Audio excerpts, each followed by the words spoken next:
പ്രിയങ്കരനായ അധ്യക്ഷൻ, ഐക്യജനാധിപത്യ മുന്നണിയുടെ കൊല്ലം ലോക്സഭാ നിയോജക മണ്ഡലത്തിൻ്റെ തെരഞ്ഞെടുപ്പ് കമ്മിറ്റിയുടെ ചെയർമാൻ കൂടിയായ പ്രിയപ്പെട്ട ശ്രീ എം നസീർ,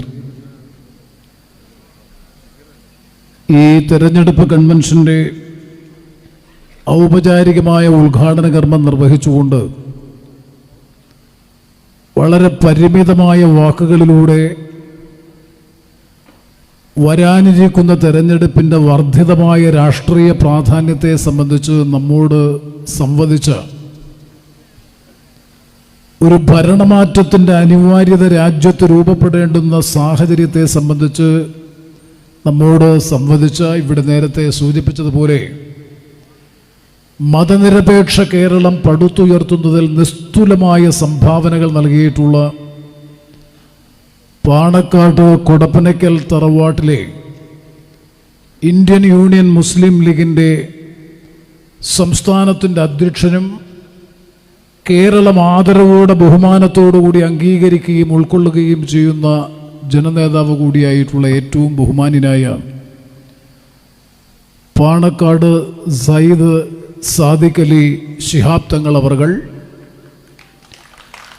ഈ സമ്മേളനത്തെ അഭിസംബോധന ചെയ്ത RSPയുടെ സംസ്ഥാന സെക്രട്ടറി സവ് ഷിബു ബേബി ജോൺ, അതുപോലെ ഈ സമ്മേളനത്തെ അഭിവാദ്യ പ്രസംഗം നടത്തിയ AICCയുടെ ഓൾ ഇന്ത്യ കോൺഗ്രസ് കമ്മിറ്റിയുടെ ജോയിന്റ് സെക്രട്ടറിയും നമ്മുടെ പാർലമെന്റ് നിയോജക മണ്ഡലത്തിൻ്റെ പരിധിയിൽ വരുന്ന ഏക നിയമസഭാംഗം കൂടിയായ പ്രിയപ്പെട്ട ശ്രീ PC വിഷ്ണുനാഥ്,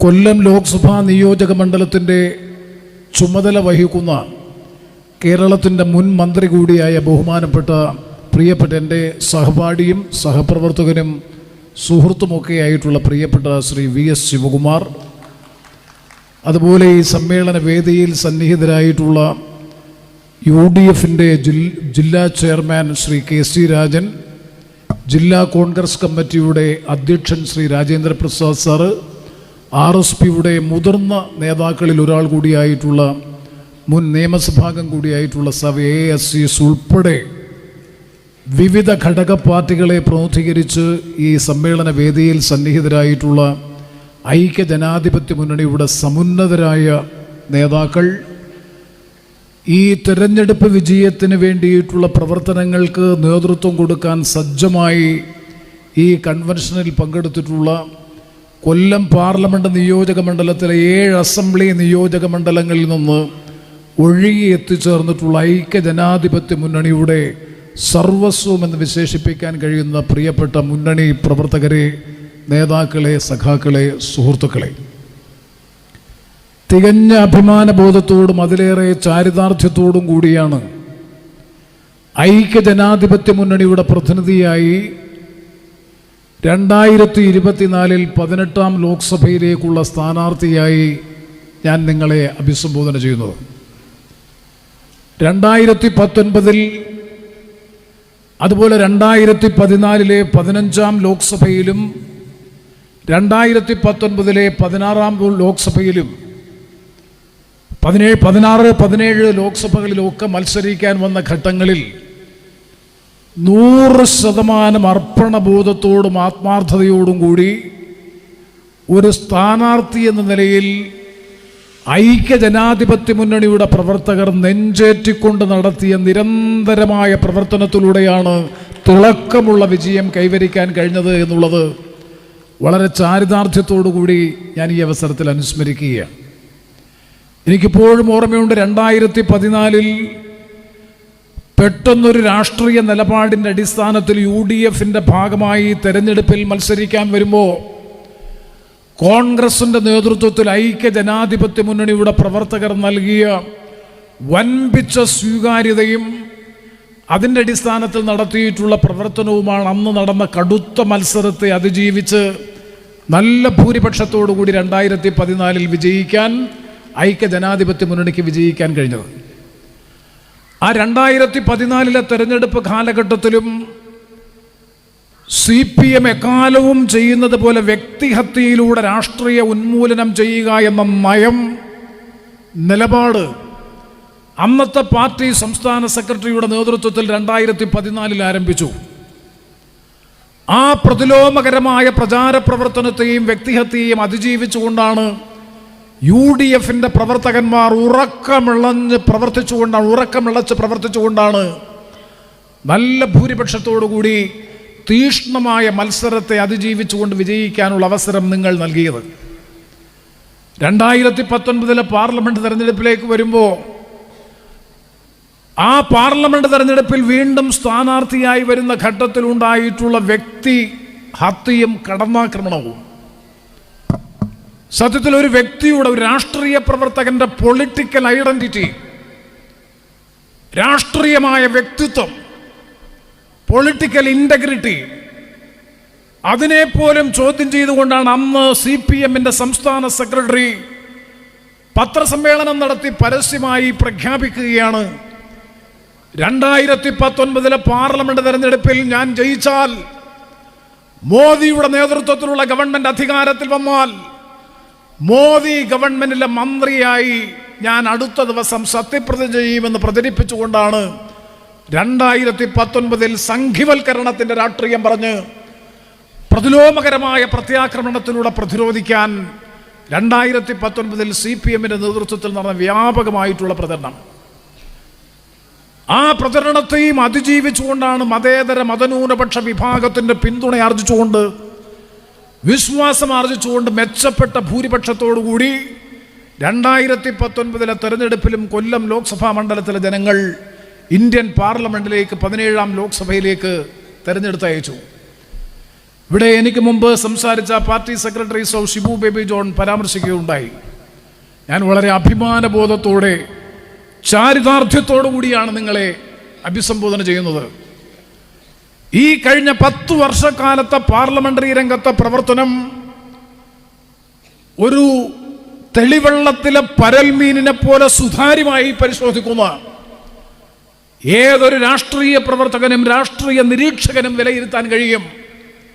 ഈ 10 വർഷവും കേന്ദ്രത്തിൽ അധികാരത്തിലിരിക്കുന്ന മതേതര ഭാരതത്തെ മതരാഷ്ട്രമാക്കി പരിവർത്തനം ചെയ്യാൻ വേണ്ടി പരിശ്രമിച്ചുകൊണ്ടിരിക്കുന്ന RSSന്റെയും സംഘ് പരിവാറിന്റെയും രാഷ്ട്രീയം ഇന്ത്യയുടെ മണ്ണിൽ പ്രാവർത്തികമാക്കുന്നതിന് വേണ്ടി നിരന്തരമായി പരിശ്രമിച്ചുകൊണ്ടിരിക്കുന്ന BJPയുടെ നേതൃത്വത്തിലുള്ള, NDAയുടെ നേതൃത്വത്തിലുള്ള, നരേന്ദ്രമോദിയുടെ നേതൃത്വത്തിലുള്ള ഗവൺമെന്റിനെതിരായി പാർലമെന്റിനകത്തും പുറത്തും നിരന്തരമായ പ്രതിഷേധത്തിന്റെയും പ്രതിരോധത്തിന്റെയും പ്രത്യാക്രമണത്തിന്റെയും മുൻനിരയിൽ നിന്നുകൊണ്ട് മതേതര ഭാരതത്തിന്റെ കാവൽക്കാരൻ, കാവൽ മാലാഖ എന്ന് വിശേഷിപ്പിക്കാൻ കഴിയുന്ന പ്രിയപ്പെട്ട ശ്രീ രാഹുൽ ഗാന്ധിയോടൊപ്പം തോളോട് തോൾ ചേർന്ന് നിന്നുകൊണ്ട് പ്രവർത്തിക്കാനുള്ള അവസരമുണ്ടായി എന്നുള്ളത് അഭിമാനബോധത്തോടു കൂടി സൂചിപ്പിക്കാൻ ഞാൻ ആഗ്രഹിക്കുന്നു. 2019 17ാം ലോക്സഭയിലെ പ്രഥമ ദിനം, ആദ്യത്തെ ദിവസം, ആദ്യത്തെ 2 ദിവസങ്ങൾ സത്യപ്രതിജ്ഞയാണ്. നിങ്ങൾക്കറിയാം, ആ 2 ദിവസത്തെ സത്യപ്രതിജ്ഞാ ചടങ്ങിൽ BJPയുടെ, RSSന്റെ അറിയപ്പെടുന്ന രാഷ്ട്രീയ നേതാവ് മാലേഗാവ് സ്ഫോടനവുമായി ബന്ധപ്പെട്ട കേസിൽ പ്രതി ചേർക്കപ്പെട്ട പാർലമെന്റ് അംഗം, സന്യാസിനിയായിട്ടുള്ള അവർ അവരുടെ ഗുരുവിന്റെ പേര് പറഞ്ഞുകൊണ്ട് സത്യവാചകം ചൊല്ലിയപ്പോ ആദ്യ ദിവസം, 17ാം ലോക്സഭയുടെ ആദ്യ ദിവസം, അത് ഭരണഘടനാപരമായി തെറ്റാണെന്നും ആ സത്യവാചകം നിരർഥകമാണ് എന്ന് പറഞ്ഞുകൊണ്ട് പ്രതിരോധം തീർത്തുകൊണ്ട് തുടങ്ങിയ പ്രവർത്തനം 17ാം ലോക്സഭയുടെ അവസാന നാൾ വിവാദപരമായ വിഷയത്തിലൂടെ പ്രതിരോധം തീർക്കാൻ വേണ്ടി പരിശ്രമിച്ചുകൊണ്ടിരിക്കുന്ന CPMന്റെ നേതൃത്വത്തിലുള്ള പ്രചരണ വിഭാഗം നടത്തിക്കൊണ്ടിരിക്കുന്ന പ്രചരണം നടക്കുന്ന ആ ദിവസം, അല്ലെങ്കിൽ ഇന്ത്യൻ പാർലമെന്റിന്റെ അവസാന ദിവസം, 10 വർഷക്കാലത്തെ നരേന്ദ്രമോദി ഗവൺമെന്റിന്റെ ഭരണ നേട്ടങ്ങളും മികവുകളും പുകഴ്ത്തി കാണിക്കുകയും 2004 മുതൽ 2014 വരെയുള്ള ഡോക്ടർ മൻമോഹൻ സിംഗിന്റെ നേതൃത്വത്തിലുള്ള UPA ഗവൺമെന്റിന്റെ ഭരണത്തെ ഇകഴ്ത്തി കാണിക്കുകയും ചെയ്തുകൊണ്ടുള്ള വൈറ്റ് പേപ്പർ അവതരിപ്പിച്ചപ്പോ ആ വൈറ്റ് പേപ്പർ അല്ലെങ്കിൽ ധവളപത്രത്തെ നിരാകരിക്കണമെന്നാവശ്യപ്പെട്ടുകൊണ്ടുള്ള സബ്സ്റ്റിറ്റ്യൂട്ട് റെസൊല്യൂഷൻ, ബദൽ പ്രമേയം പ്രതിപക്ഷത്തിന് വേണ്ടി ഇന്ത്യൻ പ്രതിപക്ഷത്തിന് വേണ്ടി അവതരിപ്പിച്ചുകൊണ്ട് മോദി ഗവൺമെന്റിന്റെ ജനവിരുദ്ധ നയങ്ങളെ തുറന്നെതിർത്തുകൊണ്ട് നടത്തിയ പാർലമെന്റിന്റെ അവസാനത്തെ ദിവസത്തെ പ്രസംഗമടക്കമുള്ള പ്രവർത്തനങ്ങൾ ഈ നാടിൻ്റെ പൊതുമണ്ഡലത്തിലുള്ളതാണ്, സമൂഹത്തിന് പരിശോധിക്കാൻ കഴിയുന്നതാണ്. ഞാൻ സൂചിപ്പിച്ചത് ഇപ്പോഴും ആ വ്യക്തിഹത്യയിലൂടെ രാഷ്ട്രീയമായി ഉന്മൂലനം ചെയ്യുന്നതിന് വേണ്ടിയിട്ടുള്ള വില കുറഞ്ഞ തന്ത്രവുമായി മുന്നോട്ട് പോകുന്നു.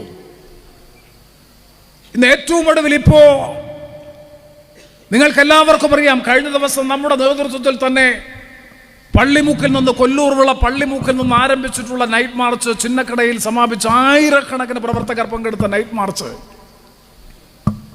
ഇവിടെ നേരത്തെ സൂചിപ്പിച്ചു.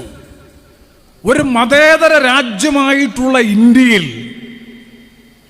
പൗരത്വം ലഭിക്കുന്നതിന് മതം മാനദണ്ഡമാകുന്നു എന്ന് പറയുന്ന ഏറ്റവും ഗൗരവതരമായിട്ടുള്ള പ്രശ്നമാണ് ഞങ്ങൾ അതിൽ ഉയർത്തിക്കാണിക്കുന്നത്.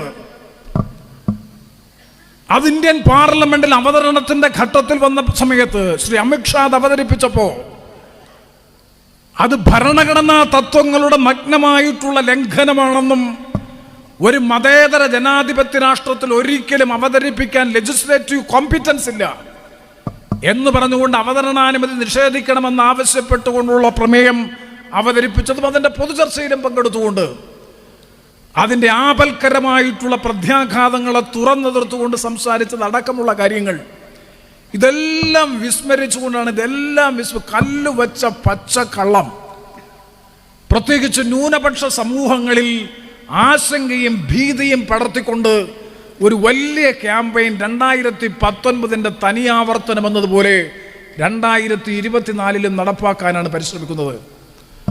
അവിടെയാണ് ഞാൻ ഈ അവസരത്തിൽ പറയാൻ ആഗ്രഹിക്കുന്നത്, 2019 നിങ്ങൾ നടത്തിയ ഹീനമായിട്ടുള്ള ആക്രമണം അല്ലെങ്കിൽ അന്ന് നടത്തിയിട്ടുള്ള അതേ പ്രചാര പ്രവർത്തനങ്ങൾ വർദ്ധിത ശക്തിയോടുകൂടി 2024 നടപ്പാക്കാൻ വേണ്ടിയിട്ടുള്ള നിങ്ങളുടെ പരിശ്രമത്തിന് കൃത്യമായി ഞങ്ങൾക്ക് പറയാനുള്ള മറുപടി, ഞങ്ങൾ ജനങ്ങളുമായി നേരിട്ട് സംവദിക്കുന്നതും ഞങ്ങൾക്ക് ജനങ്ങളെ നന്നായിട്ടറിയാം, ജനങ്ങൾക്കും ഞങ്ങളെ നന്നായിട്ടറിയാം എന്നുള്ളത് കൊണ്ട് തന്നെ നിങ്ങളുടെ പ്രതിലോമകരമായ പ്രചാര പ്രവർത്തനങ്ങളെ അതിജീവിച്ചുകൊണ്ട് വർദ്ധിത ശക്തിയോടുകൂടി തിരിച്ചു വരാൻ ഈ തെരഞ്ഞെടുപ്പിലും കഴിയുമെന്നുള്ള ആത്മവിശ്വാസത്തോടു കൂടിയാണ്, ശുഭാപ്തി വിശ്വാസത്തോടു കൂടിയാണ് ഈ തെരഞ്ഞെടുപ്പ് മത്സരത്തിൽ ഞങ്ങൾ മുന്നോട്ട് പോകുന്നത്.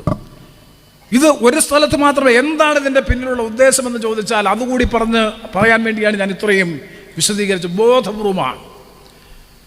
എല്ലാവരും മതേതര ജനാധിപത്യ മൂല്യങ്ങൾ ഉയർത്തിപ്പിടിച്ചുകൊണ്ട് പൊതുരംഗത്ത് പ്രവർത്തിച്ചുകൊണ്ടിരിക്കുന്ന രാഷ്ട്രീയ നേതാക്കളെ മുഴുവൻ അവർ മുഴുവൻ സംഘിയാണ് എന്ന് വരുത്തി തീർത്തുകൊണ്ടുള്ള പ്രചരണം നടത്തുമ്പോൾ സ്വാഭാവികമായും ഈ ഗവൺമെന്റ്, പിണറായി വിജയന്റെ നേതൃത്വത്തിലുള്ള സംസ്ഥാന ഗവൺമെന്റ് നടപ്പാക്കിക്കൊണ്ടിരിക്കുന്ന അല്ലെങ്കിൽ ഈ ഗവൺമെന്റിന്റെ ഭരണപരമായിട്ടുള്ള വീഴ്ചകൾ, ഈ ഗവൺമെന്റിന്റെ കെടുകാര്യസ്ഥത, പിണറായി വിജയൻ എന്ന സി പി എമ്മിന്റെ പോളിറ്റ് ബ്യൂറോ അംഗം അദ്ദേഹവും അദ്ദേഹത്തിന്റെ കുടുംബവും നേരിടുന്ന ഗുരുതരമായിട്ടുള്ള കറപ്ഷൻ, അഴിമതി, ആർഭാടം, ധൂർത്ത്, കെടുകാര്യസ്ഥത, വിലക്കയറ്റം കൊണ്ട് പൊറുതിമുട്ടുന്ന ജനങ്ങൾ, 7 മാസക്കാലത്തെ പെൻഷൻ, സാമൂഹ്യ പെൻഷൻ ലഭിക്കാനില്ല, KSRTC ജീവനക്കാർക്ക് ശമ്പളം ലഭിക്കുന്നില്ല, പെൻഷൻ ലഭിക്കുന്നില്ല,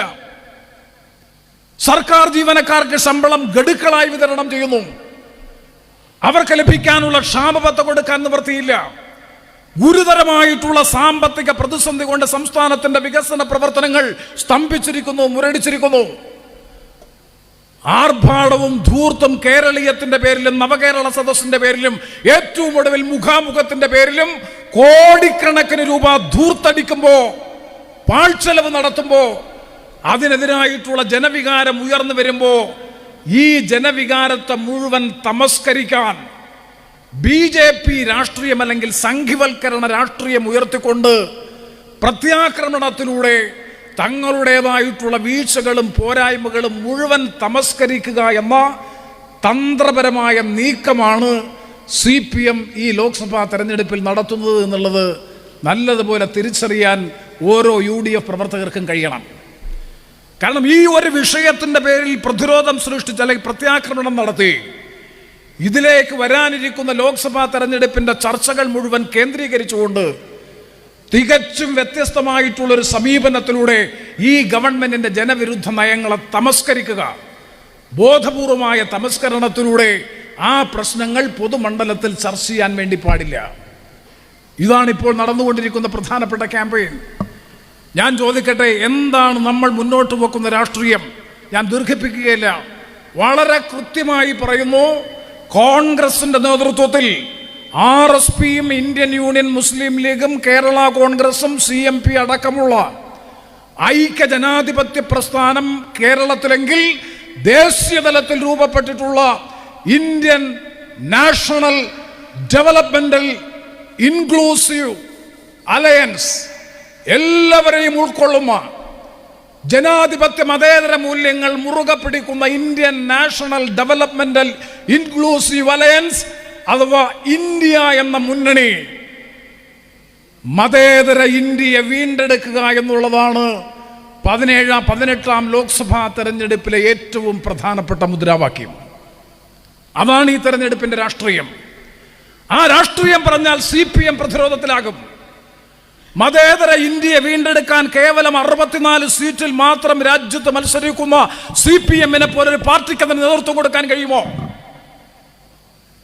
മതേതര ഇന്ത്യയെ വീണ്ടെടുക്കണമെങ്കിൽ ഫാസിസത്തിനെതിരായിട്ടുള്ള പോരാട്ടം അതിന്റെ കുന്തമുനയാകാൻ കഴിയുന്നത് ഒരു സംശയവും വേണ്ട ശ്രീമതി സോണിയാഗാന്ധിയുടെ, മല്ലികാർജുൻ ഖാർഗെയുടെ, ശ്രീ രാഹുൽ ഗാന്ധിയുടെ നേതൃത്വത്തിലുള്ള ഇന്ത്യൻ നാഷണൽ കോൺഗ്രസിന്റെ നേതൃത്വത്തിലുള്ള മതേതര മുന്നണിക്ക് മാത്രമേ കഴിയൂ.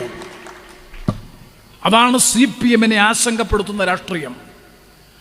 അതുകൊണ്ടാണ് ഇന്ത്യ മുന്നണിയെ തുടക്കം മുതൽ തടസ്സപ്പെടുത്തുന്ന നയങ്ങൾ CPM-ന്റെ കേരള ഘടകം പിണറായി വിജയന്റെ നേതൃത്വത്തിൽ നടത്തുന്നതും അതുകൊണ്ട് തന്നെയാണ്.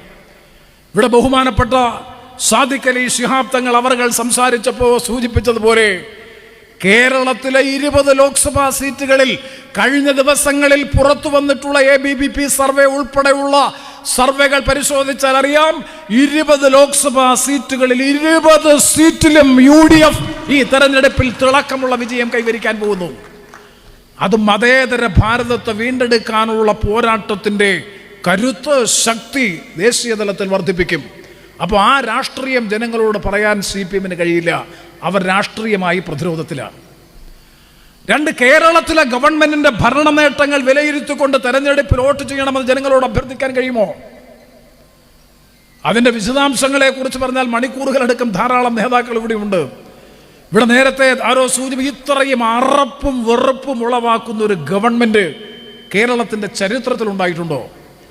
ഇവിടെ ശ്രീ PC വിഷ്ണുനാഥ് ഞങ്ങൾ കഴിഞ്ഞ കുറേ ദിവസങ്ങളായി ജനങ്ങളുമായി 7 നിയോജക മണ്ഡലങ്ങളിലും കടകമ്പോളങ്ങളിൽ വ്യാപാര സ്ഥാപനങ്ങളിൽ ചുട്ടുപൊള്ളുന്ന നട്ടുച്ച വെയിലത്ത് പോലും പ്രിയപ്പെട്ട അമ്മമാരെയും സഹോദരിമാരെയും കാണുമ്പോൾ ഞങ്ങൾ കേരളപുരത്തിനടുത്തുള്ള ഒരു ഹോട്ടലിന്റെ പേര് ഞാൻ പറയുന്നില്ല, അവിടെ ഞങ്ങൾ കടന്നു ചെന്നപ്പോൾ 80 വയസ്സിന് മുകളിലുള്ള പാവപ്പെട്ട ഒരു വല്യമ്മ മാറത്തടിച്ചുകൊണ്ട് നിലവിളിക്കുകയാണ്. 7 മാസമായി പെൻഷൻ കിട്ടിയിട്ട്. ഒരിടതുപക്ഷ ഗവൺമെന്റ് സംസ്ഥാനം ഭരിക്കുമ്പോഴുള്ള പാർശ്വവൽക്കരിക്കപ്പെട്ട പാവപ്പെട്ടവരുടെ സ്ഥിതി. കശുവണ്ടി തൊഴിലാളികൾ കൊല്ലം ജില്ലയിൽ നിങ്ങൾക്ക് ഓർമ്മയുണ്ടാകും, 2014 അധികാരത്തിൽ വരുന്നതിന് മുമ്പ് പറഞ്ഞു, ഞങ്ങൾ അധികാരത്തിൽ വന്നാൽ ഈ കൊല്ലം ജില്ലയിൽ അടഞ്ഞുകിടക്കുന്ന മുഴുവൻ കശുവണ്ടി ഫാക്ടറികളും ഞങ്ങൾ തുറന്ന് പ്രവർത്തിപ്പിക്കും. പ്രവർത്തിക്കാൻ വിസമ്മതിക്കുന്ന സ്വകാര്യ കശുവണ്ടി ഫാക്ടറി ഉടമകളുടെ ഫാക്ടറികൾ അക്വിസിഷൻ ആക്ട് അനുസരിച്ച് ഞങ്ങൾ ഏറ്റെടുക്കും. 200-ൽ കുറയാത്ത ദിവസങ്ങൾ, പ്രവൃത്തി ദിവസങ്ങൾ കശുവണ്ടി വ്യവസായത്തിലെ തൊഴിലാളികൾക്ക് നൽകും. അവരുടെ ശമ്പളവും വേതനവും ആനുകൂല്യങ്ങളും കാലോചിതമായി പരിഷ്കരിക്കും.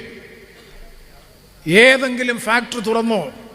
864 ലൈസൻസ്ഡ് കശുവണ്ടി ഫാക്ടറികൾ ഉള്ളതിൽ ഏതാണ്ട് 800ഓളം നാമമാത്രമായ ഫാക്ടറികൾ മാത്രം ഈ കൊല്ലം ജില്ലയിൽ പ്രവർത്തിക്കുന്നു. 8 വർഷക്കാലത്തെ തുടർഭരണത്തിന്റെ നേട്ടം. ഷിബു ബേബി ജോണും PK കുഞ്ഞാലിക്കുട്ടിയും ശ്രീ ഉമ്മൻചാണ്ടിയും കേരളത്തിൽ അധികാരത്തിലിരുന്ന സമയത്ത് 5 വർഷത്തിനിടയിൽ കശുവണ്ടി കരിയിലും കറയിലും പുകയിലും പണിയെടുക്കുന്ന കശുവണ്ടി തൊഴിലാളികളുടെ മിനിമം വേതനം 5 വർഷത്തിനുള്ളിൽ 2 പ്രാവശ്യം പുതുക്കി നിശ്ചയിച്ചു. 8 വർഷത്തിന് ശേഷം ഇപ്പോൾ 23% കൂലി പുതുക്കി നിശ്ചയിച്ചു. ഒരൊറ്റ ഫാക്ടറി കൊടുക്കുന്നില്ല, കൊടുക്കാൻ ഫാക്ടറി തുറന്ന് പ്രവർത്തിക്കുന്നുമില്ല. ഇതാണ് കശുവണ്ടി വ്യവസായത്തിന്റെ സ്ഥിതി. സാമൂഹ്യക്ഷേമ pension, KSRTC, KSEB, civil supplies corporation, വിലക്കയറ്റം കൊണ്ട് ജനങ്ങൾ പൊറുതിമുട്ടുന്നു. ക്രമസമാധാന തകർച്ച. ഈ ഗുരുതരമായിട്ടുള്ള തകർച്ചയിൽ നിൽക്കുന്ന സംസ്ഥാന ഗവൺമെന്റിന്റെ ഭരണ നേട്ടങ്ങൾ വിലയിരുത്തിക്കൊണ്ട് ആർഭാടവും ധൂർത്തും അഴിമതിയും സ്വജനപക്ഷപാതവും നടത്തിക്കൊണ്ടിരിക്കുന്ന ഈ ഗവൺമെന്റിന്റെ ഭരണ നേട്ടങ്ങൾ വിലയിരുത്തിക്കൊണ്ട് ഈ തെരഞ്ഞെടുപ്പിൽ ജനങ്ങളുടെ മുമ്പാകെ വോട്ട് ചോദിക്കാൻ കഴിയില്ല. അവിടെയും CPM പ്രതിരോധത്തിലാണ്. 3 ഈ ലോക്സഭാ മണ്ഡലവുമായി ബന്ധപ്പെട്ട് ഇവിടെ നേരത്തെ സൂചിപ്പിച്ചു വികസനോന്മുഖ പ്രവർത്തനങ്ങൾ. ഒരു പാർലമെന്റ് അംഗത്തിന്റെ സാന്നിധ്യം. ഞാനും എതിർ സ്ഥാനാർത്ഥിയെ സംബന്ധിച്ചൊന്നും ഈ അവസരത്തിൽ ഒന്നും പറയാൻ ആഗ്രഹിക്കുന്നില്ല. വികസനോന്മുഖ പ്രവർത്തനങ്ങളെ സംബന്ധിച്ചൊക്കെ ഒരുപാട് വെല്ലുവിളികൾ ഈ കഴിഞ്ഞ ദിവസങ്ങളിൽ നടക്കുന്നത് മാധ്യമ സുഹൃത്തുക്കൾ ഞങ്ങളോട് വന്ന് ചോദിക്കുന്നുണ്ട്. ഞങ്ങൾ ഏത് തരത്തിലുള്ള സംവാദത്തിനും ഞങ്ങൾ തയ്യാറാണ്. ആരോഗ്യപരമായിട്ടുള്ള ഏത് സംവാദത്തിനും ഞങ്ങൾ തയ്യാറാണ്. വെല്ലുവിളിക്കാനും പോർവിളിക്കാനും പോർമുഖം തുറക്കാനും ഒന്നും ഞങ്ങൾ ആളല്ല. കഴിഞ്ഞ 10 വർഷക്കാലം ഏറ്റവും ഒടുവിൽ 2019 മുതൽ 2024 വരെ കൊല്ലം ലോക്സഭാ നിയോജക മണ്ഡലത്തിൽ നടത്തിയിട്ടുള്ള വികസന പ്രവർത്തനങ്ങൾ അവിടെ പോയി തൊട്ട് കാണിച്ച് ബോധ്യപ്പെടുകയല്ല, വഴിയെ സഞ്ചരിച്ചാൽ തന്നെ ബോധ്യപ്പെടുന്ന അനുഭവഭേദ്യമാകുന്ന നിരവധി വികസന പ്രവർത്തനങ്ങൾ കൊല്ലം ലോക്സഭാ മണ്ഡലത്തിൽ പ്രാവർത്തികമാക്കാൻ കഴിഞ്ഞു എന്ന അഭിമാന ബോധത്തോടു കൂടിയാണ് ഞങ്ങൾ ജനങ്ങളെ അഭിസംബോധന ചെയ്യുന്നത്. ഒരു ജനപ്രതിനിധിയുടെ സാന്നിധ്യം, ജനകീയ പ്രശ്നങ്ങളിലുള്ള ഇടപെടൽ. അപ്പൊ ഇത്തരം കാര്യങ്ങളിൽ ഒന്നും ഒരാക്ഷേപവും ആരോപണവും പറയാനില്ല എന്നിരിക്കെ പിന്നെ ആകെ ഉള്ളത് സംഘിവൽക്കരണത്തിന്റെ രാഷ്ട്രീയം പറഞ്ഞ് പ്രതിരോധമുണ്ടാക്കി അപവാദ പ്രചരണത്തിലൂടെ വ്യക്തിഹത്യയിലൂടെ രാഷ്ട്രീയമായി ഉന്മൂലനം ചെയ്യുക എന്ന പതിവ് ശൈലി സ്വീകരിച്ചുകൊണ്ടാണ് CPM കൊല്ലം ലോക്സഭാ മണ്ഡലത്തിൽ പ്രത്യേകിച്ചും കേരളത്തിൽ പൊതുവെയും ഈ തെരഞ്ഞെടുപ്പിനെ അഭിമുഖീകരിക്കാൻ വേണ്ടി തയ്യാറാവുന്നത്. അതുകൊണ്ട് എനിക്ക് വിനയപുരസ്സരം മുഴുവൻ മുന്നണി പ്രവർത്തകരോടും അഭ്യർത്ഥിക്കാനുള്ളത്, CPM നടത്തിക്കൊണ്ടിരിക്കുന്ന ഈ അപവാദ പ്രചരണത്തെ അതിജീവിച്ച് മുന്നോട്ട് പോകുന്നതോടൊപ്പം ഈ ദേശീയ രാഷ്ട്രീയത്തിൻ്റെ പ്രസക്തി, ദേശീയ തലത്തിൽ കോൺഗ്രസിന്റെ നേതൃത്വത്തിലുള്ള മതേതര മുന്നണിയുടെ അധികാരത്തിൽ വരുന്നതിലൂടെ മതേതര ഇന്ത്യയെ വീണ്ടെടുക്കുക എന്ന വർത്തമാനകാല ഇന്ത്യൻ രാഷ്ട്രീയം ഒപ്പം നമ്മൾ തീർത്ത് പറയുന്നു, ചേർത്ത് വെച്ചുകൊണ്ട് പറയുന്നു. കേന്ദ്രത്തിലെ നരേന്ദ്രമോദി ഗവൺമെന്റിനെതിരായിട്ടുള്ള അതിശക്തമായ പോരാട്ടം സംഘടിപ്പിക്കുമ്പോൾ തന്നെ അറപ്പും വെറുപ്പും ഉളവാക്കുന്ന നിലയിൽ ജനങ്ങളെ പുച്ഛത്തോടുകൂടി കാണുന്ന അഴിമതിയുടെയും കെടുകാര്യസ്ഥതയുടെയും ധൂർത്തിൻ്റെയും പ്രതീകമായി മാറി തീർന്നിട്ടുള്ള കേരളത്തിലെ CPMന്റെ നേതൃത്വത്തിലുള്ള ഗവൺമെന്റിന് കനത്ത താക്കീത് നൽകാൻ ഈ ലോക്സഭാ തെരഞ്ഞെടുപ്പിനെ പ്രയോജനപ്പെടുത്തണമെന്നുള്ളതും ഈ തെരഞ്ഞെടുപ്പിൽ UDFന്റെ രാഷ്ട്രീയമാണ്. അതുപോലെ വികസനോന്മുഖ പ്രവർത്തനങ്ങളിലും അത് സാധ്യമാക്കുന്നതിന് വേണ്ടിയിട്ടുള്ള പരിശ്രമങ്ങളിൽ മുഴുവൻ UDF പ്രവർത്തകരും ഒറ്റക്കെട്ടായി ഒരു മനസ്സായി മുന്നോട്ട് വരണമെന്ന് മാത്രമാണ് ഈ അവസരത്തിൽ അഭ്യർത്ഥിക്കാനുള്ളത്, അപേക്ഷിക്കാനുള്ളത്. ഞാൻ നേരത്തെ സൂചിപ്പിച്ചതുപോലെ 2019 നടത്തിയ പ്രചരണം, 2014 നടത്തിയ പ്രചരണം, ഈ പ്രചരണങ്ങളെയൊക്കെ അതിജീവിച്ചുകൊണ്ട് മുന്നോട്ട് പോകാനുള്ള കരുത്ത്, ശക്തി മതേതര മതന്യൂനപക്ഷ സമൂഹത്തിന് ശക്തിയും സ്വാധീനവുമുള്ള കൊല്ലം ലോക്സഭാ മണ്ഡലത്തിനുണ്ട് എന്ന കാര്യത്തിൽ സംശയം വേണ്ട. രാഷ്ട്രീയ പ്രവർത്തകരുടെ, പൊതുപ്രവർത്തകരുടെ പൊളിറ്റിക്കൽ ഇൻറ്റഗ്രിറ്റി, ഞാൻ നേരത്തെ സൂചിപ്പിച്ചതുപോലെ അവരുടെ ഒരു പൊളിറ്റിക്കൽ കമ്മിറ്റ്മെന്റ്, പൊളിറ്റിക്കൽ ഐഡന്റിറ്റി CPMന്റെ സംസ്ഥാന സെക്രട്ടറിയും ജില്ലാ സെക്രട്ടറിയുമാണോ തീരുമാനിക്കുന്നത്? മറ്റു രാഷ്ട്രീയ പാർട്ടിയുടെ നേതാക്കന്മാർ വരും കാലത്ത് എവിടെയായിരിക്കും, എങ്ങനെയായിരിക്കുമെന്ന്? ഇത്രയും ഹീനമായ, വില കുറഞ്ഞ, നിലവാരമില്ലാത്ത, അതാണ് ഞാൻ പല ചർച്ചകളിലും സൂചിപ്പിച്ചത്, സംസാരിച്ചപ്പോഴൊക്കെ സൂചിപ്പിച്ചത്. 1988 ആദ്യത്തെ തെരഞ്ഞെടുപ്പിൽ ഞാൻ നാവായിക്കുളം ഗ്രാമപഞ്ചായത്ത് തെരഞ്ഞെടുപ്പിൽ മത്സരിക്കുമ്പോൾ മൺവെട്ടിയും മൺകോരികയും അടയാളത്തിൽ RSPയുടെ ചിഹ്നത്തിലാണ് മത്സരിച്ചതെങ്കിൽ തുടർന്ന് ഇങ്ങോട്ടുള്ള എല്ലാ തെരഞ്ഞെടുപ്പുകളിലും മത്സരിച്ചത് അതേ പാർട്ടിയുടെ അതേ ചിഹ്നത്തിൽ മത്സരിച്ചുകൊണ്ടാണ് തെരഞ്ഞെടുപ്പുകളിൽ മത്സരിച്ചത്. അതൊരു എൻ്റെ അഭിമാനമാണ്. എൻ്റെ രാഷ്ട്രീയമായിട്ടുള്ള പൊളിറ്റിക്കൽ പ്രസ്റ്റീജാണ്, പൊളിറ്റിക്കൽ ഐഡൻറ്റിറ്റിയാണ്. അധികാര താല്പര്യങ്ങൾക്ക് വേണ്ടി ആ പൊളിറ്റിക്കൽ ഐഡൻറ്റിറ്റി, രാഷ്ട്രീയമായിട്ടുള്ള വ്യക്തിത്വം നഷ്ടപ്പെടുത്തി കഴിഞ്ഞാൽ പിന്നെ ഒന്നുമല്ല എന്നുള്ളത് നല്ലതുപോലെ ബോധ്യമുള്ള ഒരു പൊതുപ്രവർത്തകനാണ് ഞാൻ. അധികാര താല്പര്യങ്ങൾക്ക് അപ്പുറത്ത് ജനങ്ങൾ നൽകുന്ന സ്വീകാര്യത, ജനങ്ങൾ നൽകുന്ന വിശ്വാസ, പൊളിറ്റിക്കൽ ക്രെഡിബിലിറ്റി, ഞാൻ അഭിമാനബോധത്തോടു കൂടി പറയുന്നു. ഈ 12 ദിവസങ്ങളിൽ, കഴിഞ്ഞ 12 ദിവസങ്ങളിൽ 7 നിയോജക മണ്ഡലങ്ങളിലായി രാവിലെ 8 മണി മുതൽ രാത്രി 8:30-9 മണി വരെ 38.5 ഡിഗ്രി സെൽഷ്യസ് ചൂട് പുനലൂരിൽ കത്തിക്കാളുമ്പോൾ, സൂര്യൻ കത്തിക്കാളുമ്പോഴും ആ പുനലൂർ പട്ടണത്തിൻ്റെ നഗരവീഥിയിലൂടെ കടകമ്പോളങ്ങൾ കയറിയിറങ്ങുമ്പോൾ എനിക്കും എന്നോടൊപ്പമുള്ള UDFന്റെ സഹപ്രവർത്തകർക്കും ഉഷ്ണത്തിൻ്റെ ഈ ഊഷ്മാവിൻ്റെ ഈ ചൂടിൻ്റെ കാഠിന്യം അല്പം പോലും ഞങ്ങൾക്ക് അനുഭവപ്പെട്ടില്ല. ജനങ്ങളുടെ ഒരു സ്വീകാര്യത, ജനങ്ങൾ നൽകുന്ന ഒരു അംഗീകാരം, ജനങ്ങളുടെ ഒരു വിശ്വാസം, ആ വിശ്വാസം ഒരു ഉത്തേജനമായി മാറി, ആവേശമായി മാറി തെരഞ്ഞെടുപ്പ് പ്രചരണ പ്രവർത്തനത്തിൻ്റെ ആദ്യഘട്ടത്തിൽ എന്നുള്ളത് അഭിമാനബോധത്തോടു കൂടി നിങ്ങളുമായി പങ്കുവെക്കാൻ ഞാൻ ആഗ്രഹിക്കുന്നു. അതുതന്നെയാണ് ഒരു പൊതുപ്രവർത്തകൻ, ജനപ്രതിനിധി, ഒരു രാഷ്ട്രീയ പ്രവർത്തകൻ എന്ന നിലയിൽ ഏറ്റവും വലിയ ശക്തി, ഏറ്റവും വലിയ കരുത്ത് ജനങ്ങൾ അർപ്പിക്കുന്ന വിശ്വാസ്യതയാണ്. ആ വിശ്വാസ്യതയ്ക്ക്, ആ പൊളിറ്റിക്കൽ ക്രെഡിബിലിറ്റിക്ക്, ഐഡന്റിറ്റിക്ക്, ഇന്റഗ്രിറ്റിക്ക് കോട്ടം തട്ടുന്ന ഒരു പ്രവർത്തനവും ഒരു ഘട്ടത്തിലും ഒരു സാഹചര്യത്തിലും എൻ്റെ ഭാഗത്തുനിന്ന് ഉണ്ടാകില്ല എന്നുള്ളത് അസന്നിഗ്ധമായി ഈ അവസരത്തിൽ പ്രഖ്യാപിക്കാൻ ഞാൻ ആഗ്രഹിക്കുന്നു. അത് ഞാൻ പ്രഖ്യാപിക്കാൻ നിർബന്ധിതമാകുന്നത് പ്രതിലോമകരമായ പ്രചരണം മസ്ജിദുകളിൽ പോയി, പള്ളികൾ. ഇന്നലെ വെള്ളിയാഴ്ച വിശുദ്ധ ഖുർആൻ അവതരിച്ച മാസമാണ് പരിശുദ്ധ റമദാൻ മാസം. റമദാൻ മാസത്തിന്റെ ഇന്നലത്തെ വെള്ളിയാഴ്ച, കഴിഞ്ഞ വെള്ളിയാഴ്ച റമദാൻ, വിശുദ്ധ ഖുർആൻ അവതരിച്ച മാസമാണ് റമദാൻ മാസം. വിശ്വാസ സമൂഹം പകൽ സമയങ്ങളിൽ ഭക്ഷണപാനീയങ്ങൾ ഉപേക്ഷിച്ച് വ്രതാനുഷ്ഠാനങ്ങൾ അനുഷ്ഠിക്കുന്ന ആ ദിവസം, വെള്ളിയാഴ്ചയിലെ നിസ്കാരം കഴിഞ്ഞ്, നമസ്കാരം കഴിഞ്ഞ് പുറത്തിറങ്ങുമ്പോൾ തെരഞ്ഞെടുപ്പ് കമ്മിറ്റി, അതാണ് ഏറ്റവും ഹീനം, തെരഞ്ഞെടുപ്പ് കമ്മിറ്റി തീരുമാനിച്ച് സബ് കമ്മിറ്റികളെ ചുമതലപ്പെടുത്തി ആ പള്ളികൾക്ക് മുമ്പിൽ പോയി വിശുദ്ധ വ്രതാനുഷ്ഠാനങ്ങൾ നിർവഹിച്ചു വരുന്ന വിശ്വാസ സമൂഹത്തെ കൂടെ നിർത്തി നടത്തിക്കൊണ്ടിരിക്കുന്ന വ്യക്തിഹത്യയും അപവാദ പ്രചരണത്തെയും എങ്ങനെയാണ് പ്രതിരോധിക്കേണ്ടത്?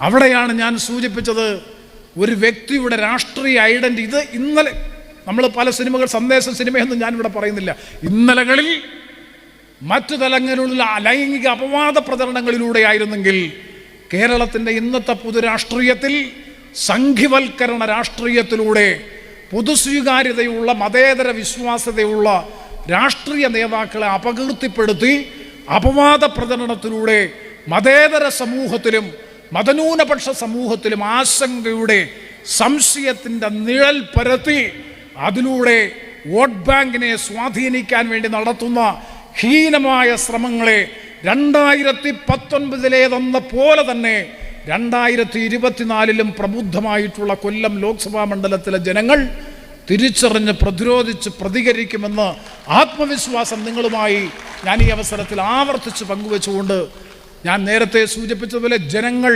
നിങ്ങൾ, പ്രത്യേകിച്ചും UDFന്റെ പ്രവർത്തകർ, നിങ്ങൾ അർപ്പിച്ച, ജനങ്ങൾ ഏൽപ്പിച്ച ആ ഉത്തരവാദിത്വം, വിശ്വാസം എല്ലാ തെരഞ്ഞെടുപ്പുകളിലും ഞാൻ സംസാരിക്കുമ്പോൾ, സ്വീകരണം ഏറ്റുവാങ്ങി സംസാരിക്കുമ്പോൾ പറയാറുള്ള വാചകമാണ്, ഏൽപ്പിച്ച വിശ്വാസവും അർപ്പിച്ച വിശ്വാസവും ഏൽപ്പിച്ച ചുമതലയും ഉത്തരവാദിത്വവും 100% സമർപ്പിത മനോഭാവത്തോടുകൂടി സത്യസന്ധമായി കണ്ണിലെ കൃഷ്ണമണി പോലെ കാത്തു സൂക്ഷിച്ച് നാടിനും ജനങ്ങൾക്കും വേണ്ടി പ്രവർത്തിക്കുമെന്ന് ആവർത്തിച്ച് ഈ കൺവെൻഷനിൽ നിങ്ങളെ സാക്ഷി നിർത്തിക്കൊണ്ട് പ്രതിജ്ഞയെടുത്തുകൊണ്ട് ഈ സമ്മേളനത്തിൽ പങ്കെടുത്തിരിക്കുന്ന മുഴുവൻ ഐക്യ ജനാധിപത്യ മുന്നണിയുടെ മുഴുവൻ നേതാക്കളെയും എല്ലാവരുടെയും പേരെടുത്ത് അഭിസംബോധന ചെയ്യണമെന്ന് ആഗ്രഹമുണ്ടെങ്കിൽ പോലും ഇവിടെ സന്നിഹിതരായിരിക്കുന്ന മുഴുവൻ നേതാക്കളെയും, മുഴുവൻ മുന്നണി പ്രവർത്തകരെയും ഹാർദമായി അഭിവാദ്യം ചെയ്യുന്നു. മലപ്പുറത്തു നിന്ന്, കൊടപ്പനയ്ക്കൽ തറവാട്ടിൽ നിന്ന് ഇന്നത്തെ പ്രത്യേക രാഷ്ട്രീയ സാഹചര്യം കൂടി മനസ്സിലാക്കിക്കൊണ്ട് ഈ കൺവെൻഷൻ ഉദ്ഘാടനം ചെയ്യാൻ വേണ്ടി ഇവിടെ എത്തിച്ചേർന്ന അഭിവന്ദ്യനായിട്ടുള്ള ഇന്ത്യൻ യൂണിയൻ മുസ്ലിം ലീഗിൻ്റെ സംസ്ഥാന പ്രസിഡന്റ്, ഐക്യ ജനാധിപത്യ മുന്നണിയുടെ കരുത്തനായ സംസ്ഥാനത്തിൻ്റെ പ്രമുഖനായിട്ടുള്ള നേതാവ് സയ്യിദ് സാദിഖ് അലി ശിഹാബ് തങ്ങൾ അടക്കമുള്ളവരോടൊക്കെയുള്ള അഗൈതവമായ നന്ദിയും കടപ്പാടും സ്നേഹവും ആദരവും, അതുപോലെ മലപ്പുറത്തു നിന്ന് ഇവിടെ എത്തിച്ചേർന്നിട്ടുള്ള പ്രിയപ്പെട്ട MLA അടക്കമുള്ള എല്ലാവരോടുമുള്ള അഗൈതവമായ നന്ദിയും കടപ്പാടും ഒരാവർത്തി കൂടി സൂചിപ്പിച്ചുകൊണ്ട് ഐക്യ ജനാധിപത്യ മുന്നണിയുടെ ഉജ്ജ്വലമായ വിജയം 2024 ആവർത്തിക്കുന്നതിന് വേണ്ടിയിട്ടുള്ള പ്രവർത്തനങ്ങളിൽ മുഴുവൻ മുന്നണി പ്രവർത്തകരുടെയും സഹായം, സഹകരണം, പ്രവർത്തനം ഉണ്ടാകണമെന്ന് അഭ്യർത്ഥിച്ചുകൊണ്ട്, അപേക്ഷിച്ചുകൊണ്ട്, അഭിവാദ്യമർപ്പിച്ച് ഞാൻ എൻ്റെ വാക്കുകൾ അവസാനിപ്പിക്കുന്നു. നിങ്ങൾക്ക് എൻ്റെ വിപ്ലവ അഭിവാദ്യം.